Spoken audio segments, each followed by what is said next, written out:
के थे दूधा। उनकी माँ ने बगल से आटा मांगा और रोटी बनाया और अपने बच्चे को कहा कि दूधा तुम जाओ और महाराणा प्रताप को ये भोजन पहुंचा कर आने का काम करो। दूधा निकलते हैं, जंगलों के रास्ते महाराणा प्रताप के गुफा की ओर बढ़ते हैं। उसी समय अकबर का जो फौज था, अकबर की जो क्रूर सेना थी, उस बालक को उस ओर जाते हुए रोकती है। और जैसे रोकती है तब उससे पूछा जाता है कि तुम कहां जा रहे हो इस जंगल की ओर।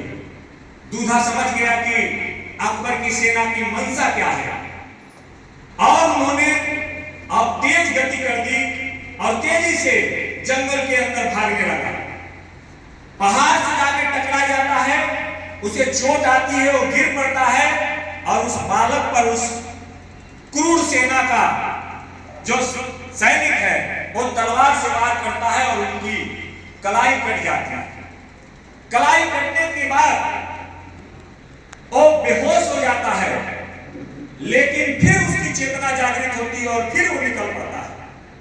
और जब महाराणा प्रताप के गुफा के पास पहुंचता है तो राणा जी चिल्लाकर वहीं पे फिर गिर जाता है। महाराणा प्रताप को आवाज सुनाई देती है। महाराणा प्रताप बाहर आते हैं और देखते हैं कि बच्चा बेहोश पड़ा है।